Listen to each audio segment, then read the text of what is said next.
ZEE5 ಇರುವಾಗ ನೀವು ನಿಮ್ಮ ನೆಚ್ಚಿನ ಶೋಗಳನ್ನ ಎಂದಿಗೂ ಮಿಸ್ ಮಾಡಿಕೊಳ್ಳುವುದಿಲ್ಲ. ಅದು ಸಂಪೂರ್ಣ ಉಚಿತವಾಗಿ. ಮತ್ತೆ ಮನೆಯಿಂದ ಬಂದ್ಯಾ? ಇಲ್ಲ ಗೆಳೆಯ, ಚೆಕಪ್ಗೆ ಅಂತ ಡಾಕ್ಟರ್ ಹತ್ರ ಹೋಗಿದ್ದೆ. ಅಲ್ಲಿಂದ ಡೈರೆಕ್ಟ್ ಆಗಿ ಇಲ್ಲಿಗೆ ಬಂದೆ. ಏನಂದ್ರು ಡಾಕ್ಟ್ರು? ಏನಿಲ್ಲ ಗೆಳೆಯ, ನಥಿಂಗ್ ಟು ವರಿ, ಇನ್ ಸ್ವಲ್ಪ ದಿವಸದಲ್ಲೇ ಆರಾಮಾಗಿರ್ತೀರಾ, ನಾರ್ಮಲ್ ಆಗಿರ್ತೀರಾ ಅಂದ್ರು. ಸ್ವಲ್ಪ ರೆಸ್ಟ್ ತಗೋಬೇಕಂತ ಅಷ್ಟೇ. ಆಸ್ಪತ್ರೆಯಿಂದ ಸ್ಟ್ರೈಟ್ ಆಗಿ ಮನೆಗೆ ಹೋಗಿ ರೆಸ್ಟ್ ತಗೊಳತ್ತಾನೆ. ಅಪ್ಪ ಅಲೋ, ಮನೇಲಿ ರೆಸ್ಟ್ ಅಂತ ಕೂತಿದ್ರೆ ರೆಸ್ಟ್ ಹಿಡಿದು ಬಿಡ್ತೀವಿ ಅಷ್ಟೇನೆ. ಅಲ್ಲ, ಇಷ್ಟಕ್ಕೂ ನಾನು ಇಲ್ಲಿ ಏನು ಮಾಡ್ತಾ ಇದ್ದೀನಪ್ಪ? ಏನು ಬ್ಯಾಡ್ಮಿಂಟನ್ ಆಡ್ತಾ ಇದ್ದೀನ? ನಿನ್ ಜೊತೆ ಆರಾಮಾಗಿ ಕೂತಿದ್ದೀನಿ ತಾನೆ. ಇದು ಒಂಥರ ರೆಸ್ಟೇನೆ. ಕರೆಕ್ಟ್, ನೀನ್ ಹೇಳೋದು ಸರಿ. ಆದ್ರೂ ನೋಡಿ, ನಿನ್ ಏನು ಹೇಳಕ್ ಬರಬೇಡ. ನೋಡ ಗೆಳೆಯ, ನಿಜ ಹೇಳಬೇಕು ಅಂದ್ರೆ ಈ ದೇಹಕ್ಕಾಗೋ ಸುಸ್ತಿಗಿಂತ ಮನಸ್ಸಿಗಾಗೋ ಸುಸ್ತಿದೆಯಲ್ಲ, ಆ ತುಂಬಾ ಹಿಂಸೆ ಕೊಡುತ್ತೆ ಕಣ. ಅಂದ್ರೆ ನಿಮ್ಮನ್ನೆಲ್ಲ ನೋಡಿದೆ, ಸ್ಪೆಷಲಿ ನಿನ್ನನ್ನು ನೋಡಿದೆ, ನಿನ್ನ ಹತ್ರ ಮಾತಾಡದೆ ತುಂಬಾ ಬೇಜಾರಾಗ್ಬಿಟ್ಟಿತ್ತು. ಅದಕ್ಕೆ ಕೇಳದೆ ಬಂದ್ಬಿಟ್ಟೆ. ಅದಿರ್ಲಿ, ನೀನ್ ಹೇಗಿದ್ಯಾ? ನಿನ್ನ ಸಿಚುವೇಶನ್ ಹೇಗಿದೆ?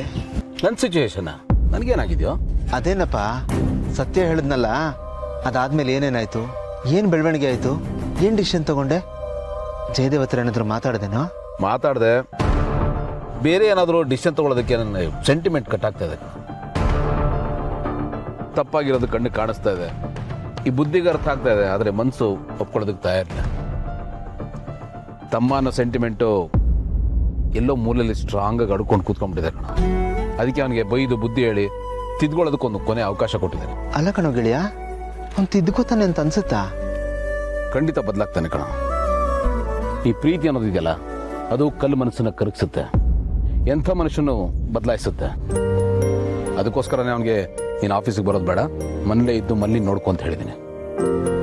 ಅವನು ಮಲ್ಲಿ ಜೊತೆ ಇದ್ದರೆ ಅದರ ಪರಿಣಾಮ ಅವನ ಮೇಲೆ ಬೀರುತ್ತೆ. ಖಂಡಿತ ಅವನ ಬಿಹೇವಿಯರಲ್ಲಿ ಚೇಂಜ್ ಕಂಡೇ ಕಾಣುತ್ತೆ. ಇಷ್ಟೆಲ್ಲ ಆಗಿನೂ ಅವನಲ್ಲಿ ಮನುಷ್ಯತ್ವ ಉಳ್ಕೊಂಡಿದೆ ಅಂತ ನಾನು ಅಂದ್ಕೊಂಡಿದ್ದೀನಿ. ನಿಜ ಆಗಿದ್ರೆ ಅವ್ನು ಖಂಡಿತ ಬದಲಾಗ್ತಾನೆ. ಇಲ್ಲೇ ಇದ್ರೆ ಮುಂದಕ್ಕೆ ನೋಡೋಣ ಏನು ಮಾಡೋದು ಅಂತ. ಒಂದೊಂದ್ಸತಿ ಶಿಕ್ಷೆ ಅನ್ನೋದು ಬದಲಾಗೋ ಅವಕಾಶನ ಕಿತ್ಕೊಂಡ್ಬಿಡುತ್ತೆ. ಹಾಗಾಗದೇ ಇರಲಿ ಅಂತಷ್ಟೇ. ನೀನು ಹೇಳ್ತಾ ಇರೋದು ಕರೆಕ್ಟೇ ಕಣ. ಶಿಕ್ಷೆಗಿಂತ ಕ್ಷಮೆ ತುಂಬಾನೇ ದೊಡ್ಡದು. ಆದರೆ ಅದು ಇನ್ನೊಬ್ಬರಿಗೆ ಅಡ್ವಾಂಟೇಜ್ ಆಗಬಾರ್ದು. ನೀನು ಹೇಳ್ದಂಗೆ ನೋಡೋಣ ಬಿಡು. ಒಂದು ವೇಳೆ ಅವನು ಬದಲಾಗ್ತಾನೆ ಅಂದರೆ ಖುಷಿನೇ ಅಲ್ವಾ? ನಮಗೂ ಅದೇ ತಾನೇ ಬೇಕಾಗಿರೋದು. Of course, let's hope. Hope is the only thing. ಅದರ ಮೇಲೆ ತಾನೇ ಅವಕಾಶಗಳು, ಸಾಧ್ಯತೆಗಳು ನಿಂತಿರೋದು. ನಿಜ ಗೆಳೆಯ.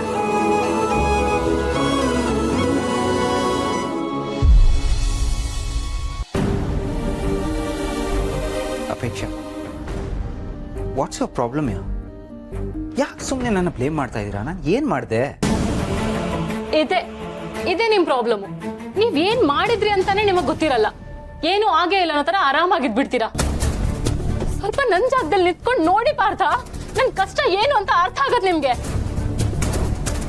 ಫೈನ್, ಅದೇನು ಅಂತ ಹೇಳಿ. ಅದನ್ನು ನಾನೇ ಹೇಳ್ಬೇಕಾ ನಿಮ್ಗೆ? ನಿಮಗ್ ನೀವೇ ಕ್ವೆಶನ್ ಮಾಡ್ಕೊಳ್ಳಿ. ನೀವು ಮೊದ್ಲಿನ ತರ ಇದ್ದೀರಾ? ಒಂದಿನ ಚೆನ್ನಾಗಿರ್ತೀರಾ, ಒಂದಿನ ಚೆನ್ನಾಗಿರಲ್ಲ. ಮನೇಲಿ ಎಲ್ಲರ ಜೊತೆನೂ ಚೆನ್ನಾಗಿರ್ತೀರಾ, ಬಟ್ ನನ್ ಜೊತೆ ಫುಲ್ ಸೀರಿಯಸ್ ಆಗ್ಬಿಡ್ತೀರಾ. ಏನೋ ಆಕಾಶನ ತಲೆ ಮೇಲೆ ಬಿದ್ದಿರೋ ಹಾಗೆ. ನನ್ ಜೊತೆ ಚೆನ್ನಾಗಿರೋದಕ್ಕೆ, ಜಾಲಿಯಾಗಿ ಟೈಮ್ ಸ್ಪೆಂಡ್ ಮಾಡೋದಕ್ಕೆ ಏನ್ ಪ್ರಾಬ್ಲಮ್ ನಿಮ್ದು?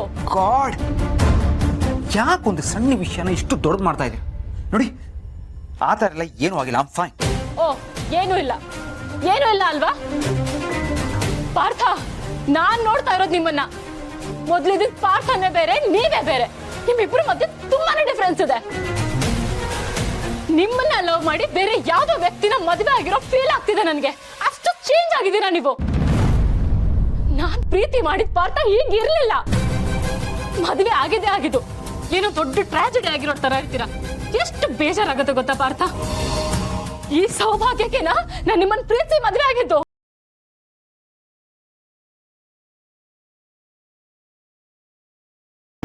ಏನಾದ್ರೂ ಹೇಳಂಗಿಲ್ಲ, ಬಿಡಂಗಿಲ್ಲ, ಈ ತರ ಸೈಲೆಂಟ್ ಆಗಿ ನಿಂತ್ಕೊಂಡ್ಬಿಡ್ತೀರಾ. ಈ ಸೈಲೆನ್ಸ್ ಪಾರ್ಥ ನನಗೆ ಕಷ್ಟ ಆಗ್ತಾ ಇರೋದು.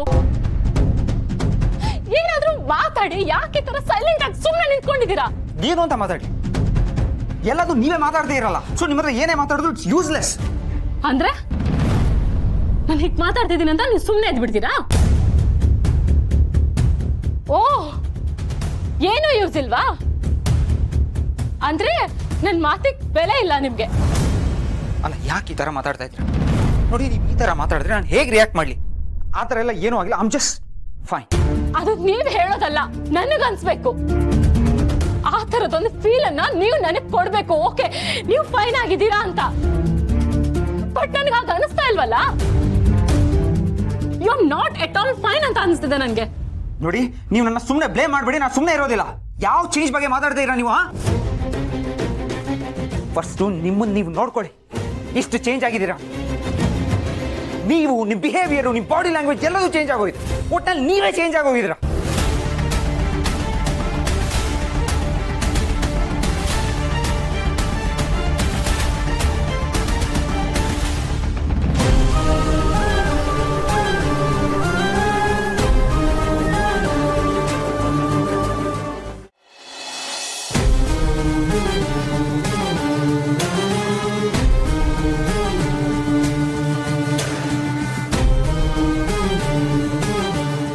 ಅಪೇಕ್ಷೆ, ಸಾರಿ, ನನ್ನ ಕೋಪ ತಡ್ಕೊಳಕ್ಕಾಗಲಿಲ್ಲ.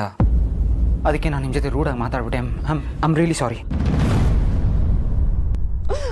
ಓಹ್, ಹೇಳೋದೆಲ್ಲ ಹೇಳಿ ಈಗ ಸಮಾಧಾನ ಮಾಡೋದಕ್ ಬಂದ್ರಾ?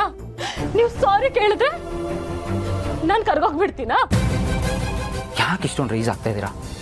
ನಾನು ಸಾರಿ ಅಂತ ಹೇಳಿದ್ಮೇಲೆ ಇಷ್ಟೊಂದು ಕೋಪ ಮಾಡ್ಕೋತಾ ಇದ್ದೀನಿ. ಮತ್ತೆ ಹಾಗೆಲ್ಲ ಹೇಳಿದ್ರೆ ಕೋಪ ಬರ್ತಾ ಇರುತ್ತಾ ಪಾರ್ಥ? ನನ್ ಮಾತು, ನನ್ ಬಾಡಿ ಲ್ಯಾಂಗ್ವೇಜ್ ಎಲ್ಲ ಅಷ್ಟೊಂದು ಚೇಂಜ್ ಆಗ್ಬಿಟ್ಟಿದ್ಯಾ? ನೀವ್ ಹೇಗೆ ಹೇಳ್ತಿದ್ದೀರಾ ಅಂದ್ರೆ ನಾನು ಪೂರ್ತಿ ಕೆಟ್ಟೋಳ ಆಗ್ಬಿಟ್ಟಿದ್ದೀನಿ ಅನ್ನೋ ತರ ಹೇಳ್ತಿದ್ದೀರಾ. ನೋಡಿ, ನಾನು ಆ ಥರ ಹೇಳಲಿಲ್ಲ. ನಿಮ್ಮಲ್ಲೂ ಒಂದು ಸ್ವಲ್ಪ ಚೇಂಜಸ್ ಆಗಿದೆ ಅಂತ ಹೇಳಿದೆ ಅಷ್ಟೇ.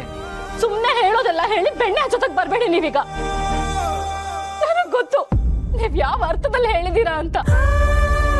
ನಾನೇನ್ ಅದನ್ನ ಅರ್ಥ ಮಾಡ್ಕೊಳ್ದಾರೋ ಅಂತ ದಡ್ಡಿ ಏನಲ್ಲ. ನನಗೂ ಎಲ್ಲ ಅರ್ಥ ಆಗತ್ತೆ. ದೇವ್ರು ನನಗೂ ಬುದ್ಧಿ ಅನ್ನೋದು ಕೊಟ್ಟಿದ್ದಾನೆ. ಮದ್ವೆ ಆಗಿದ್ದೆ ಆಗಿದ್ದು. ಎಲ್ಲರೂ ನನ್ನನ್ನ ಹೇಗ್ ನೋಡ್ತಿದ್ದಾರೆ ಅಂದ್ರೆ ಎಲ್ಲರೂ ನನ್ನ ನೋಡೋ ರೀತಿನೇ ಚೇಂಜ್.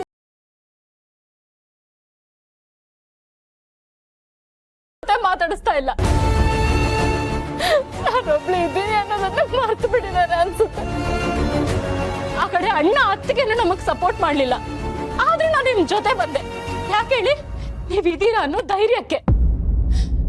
ಆದ್ರೆ ನೀವು ನನ್ನನ್ನು ಅವ್ರ ತರನೇ ಟ್ರೀಟ್ ಮಾಡ್ತಿದ್ದೀರಾ ಅಲ್ವಾ?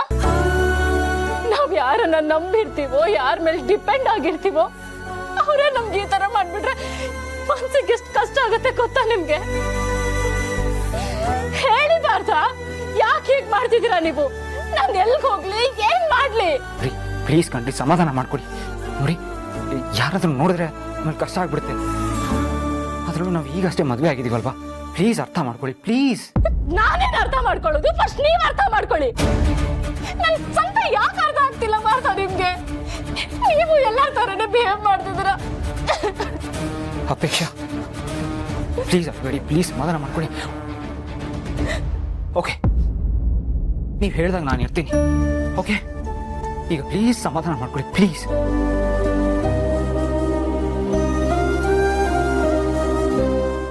ZEE5 ಆಪ್ ಡೌನ್ಲೋಡ್ ಮಾಡಿ ಎಲ್ಲಾ ಸಂಚಿಕೆಗಳನ್ನು ಸಂಪೂರ್ಣ ಉಚಿತವಾಗಿ ನೋಡಿ.